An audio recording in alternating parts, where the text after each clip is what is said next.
Sunday Fellowship for February 7th, 2021. Exhortation by Brother Mike Leduc. Topic: The blind will see. Good morning, everybody. Pleasure to be here as always.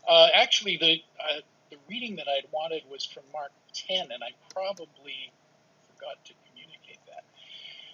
The exhortation this morning is going to be based on Mark chapter 10 and a bit from Mark 8 as well. So I'm going to read Mark 10 starting at verse 46. And they came to Jericho, and as he was leaving Jericho with his disciples and a great crowd, Bartimaeus, a blind beggar, the son of Timaeus, was sitting by the roadside. And when he heard that it was Jesus of Nazareth, he began to cry out and say, "Jesus, son of David, have mercy on me." And many rebuked him, telling him to be silent. But he cried out all the more, "Son of David, have mercy on me." And Jesus stopped and said, "Call him." And they called the blind man, saying to him, "Take heart, get up, he's calling you." And throwing off his cloak, he sprang up and came to Jesus.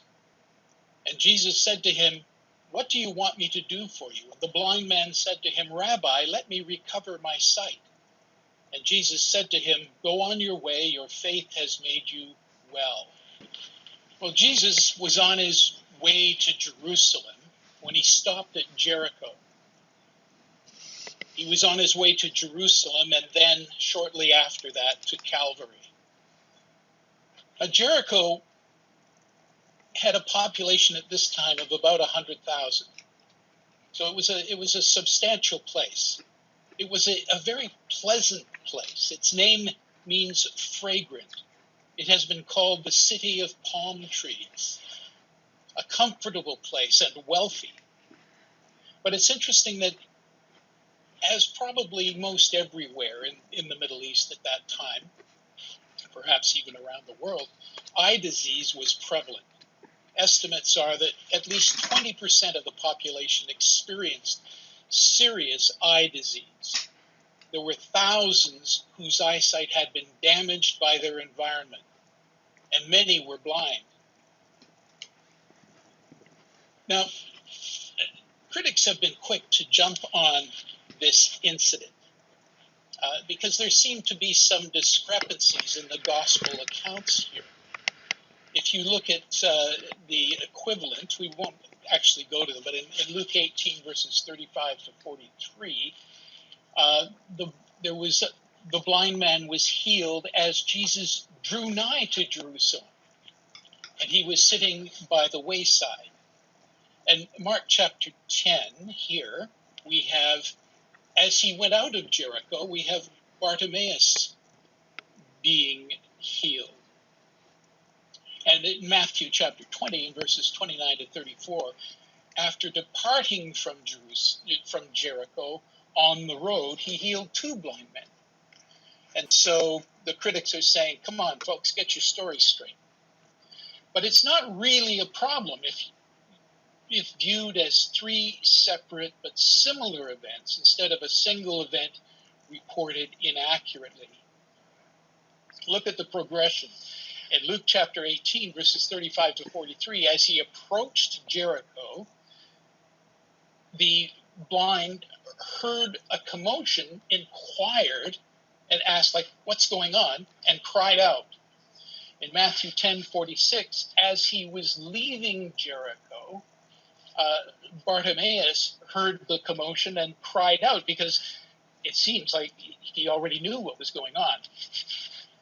And in Matthew 20, as he was on the road having left Jericho, they heard and cried out. So after the incident recorded in Luke, as Jesus entered Jericho, there would be no need to inquire. News would travel fast. Shortly, the inhabitants of Jerusalem would be crying out, "Hosanna!" His fame had preceded him. And he spent time in the city, at least dined with Zacchaeus and stayed with him. The cries of the blind men disturbed the crowd because, as was common among the Jewish rabbis, Jesus taught as he walked. When a rabbi had something especially important to say, he sat down. It's where we get, having been raised as a Catholic, the phrase ex cathedra. That is to say, when the Pope makes a statement about doctrine or church policy, etc., he speaks ex cathedra, from the chair, which is what that means. So the crowd near the blind men could not hear Jesus over the cries of, "Jesus, thou son of David, have mercy on me." That's why the people nearest the blind men hushed them. They were straining to hear the words of this most wonderful of teachers. The remarkable thing is not that 4 were healed, but that only 4 were healed. But Jesus responds to the cry of faith. Out of all the blind and those with damaged sight in Jericho, only 4 recognized him as the Son of David, the Messiah, whose reign would usher in that glorious time spoken of by Isaiah the prophet. Then the eyes of the blind shall be opened, and the ears of the deaf be unstopped. Then shall the lame man leap as an hart, and the tongue of the dumb shall sing. And the ransomed of the Lord shall return and come with singing into Zion, and everlasting joy shall be upon their heads. They shall obtain joy and gladness, and sorrow and sighing shall flee away. Here were 4 men, poor, wretched, blind, but whose inner life burned with a clear vision of Messiah, the Son of David. Their field of view was not cluttered with the things of this life. They saw with the eyes of faith. Paul tells us that the things which are physically unseen are eternal. We walk by faith, not by sight. Here was Jesus, their Messiah. He could heal them. He could make them whole. They knew he could, and he did not let them down. "Jesus, thou son of David, have mercy upon me." Was this the cry of faith or the cry of someone who had nothing to lose?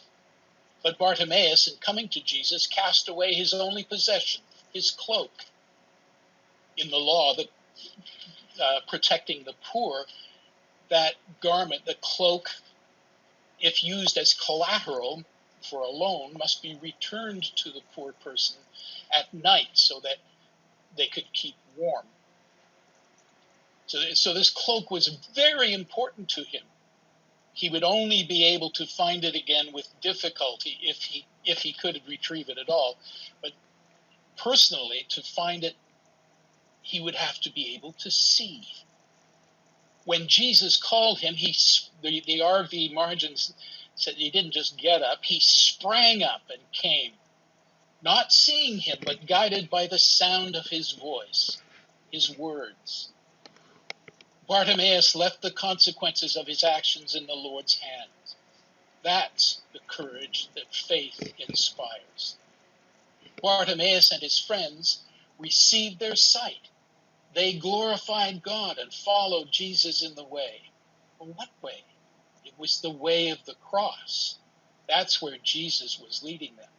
It was uphill all the way from Jericho to Jerusalem and fraught with danger. And before the glory, there would be agonies of disappointment and many opportunities to desert the one who had given them sight. They had left Jericho behind. Jericho, lush, fragrant, the city of palms. But it was a place of death in its past and in its future. It was cursed by Joshua. It was destroyed in AD 68 by Vespasian, just as our comfortable society will be destroyed under the power of God's coming kingdom and empire. Woe to those who have not forsaken their Jericho and followed Jesus in the way when that day comes. We are in a position similar to that of Bartimaeus and the others. We too have not seen the Lord, but have been led to him by his word. Blessed are they, said Jesus to Thomas, who have not seen and yet believe. In Mark 8, we read the brief story of another blind man. And he comes to Bethany, and they brought him a blind man and besought him to touch him. And he looked at the blind man, and he took the blind man by the hand and led him out of the town. And when he had spit on his eyes and put his hands upon him, he asked him if he saw anything. And he looked up and said, I see men as trees walking. And after that he put his hands again upon his eyes and made him look up, and he was restored and saw everyone clearly. And he sent him away to his house, saying, don't go back into the town, nor tell it to anyone in the town. Now, we too would clarify our spiritual vision, like the blind man of Bethsaida, by receiving a second touch from the hand of the Lord. That's why we come to him together week by week. It's interesting, isn't it, that it took two miracles here. And I think, maybe stretching things a little bit, but I think that Jesus did this for our benefit when we who are blessed with so much scientific knowledge and knowledge of physiology and how things like eyesight work. There needed to be two miracles. First of all, the mechanics of being able to receive light from his surroundings, and the actual physical portion of his eyesight needed to be restored. But it is interesting that when he looked around, he couldn't make sense of what he saw. So that indicates that he was probably, although we're not told, but probably blind from birth. The second miracle was affecting the neurology of his sight. That is to say, there is an amazingly complex system that interprets the information we receive from our environment and passes it through the optic nerves into the brain, and that information is processed, and we make sense of what we see in the environment. If things go wrong with that, well, odd things happen. So that you have this man saying, oh, I see men. I think they're men, but they're like trees walking. You know? So he couldn't differentiate the items within his environment. But then the second touch from Jesus, everything became clear, and he saw everything perfectly. That is to say, completely, wholly, maturely.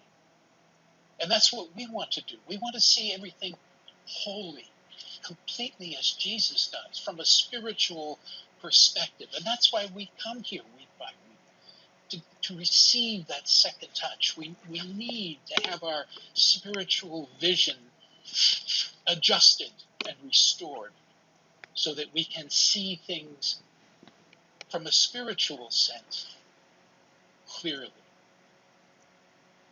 So that, we might see the things of this life and our fellows as Jesus sees them. That we too might know the courage of the blind men of Jericho, which faith inspires, and cast off our carnal anxieties at the call of the Lord, and leap at the opportunity of coming to him, that we might be healed, that we might follow him on the road to Jerusalem, the city of the great King. Follow him to Jerusalem, though the road take us first to Calvary. How wonderfully the love of Jesus and his strength are illustrated by such incidents. He was on his way to Calvary. He knew what was coming, the humiliation, the suffering, the cross. In a matter of days, on his shoulders, the Father had placed the burden of the salvation of the world. If anyone had the right to be distracted, preoccupied, anxious, and at least during this period, self-centered, It was he. But yet on this momentous journey, he could stoop to hear the cry of 4 wretched souls and dine with the despised Zacchaeus and meet all their needs. Though the Lord has been endowed now with all power in heaven and in earth, and is busy in these last days overseeing the vast movements of nations and events which will usher in his Father's kingdom, how can we ever doubt that he will hear us when we call? That we can come boldly to the throne of grace to find mercy and help and grace in time of need. That's why we're here this morning, to approach the throne of grace, responsive to the words of Jesus, who bids us to come to him. And with the cry, "Jesus, thou Son of David, have mercy on me," in our hearts. We come to have our spiritual sight restored. It's been weakened by long exposure to a hostile environment. Jesus asks us that most penetrating of questions. What do you want me to do for you? Well, he wants us to look deeply into our hearts and define clearly in our own minds what it is we truly need.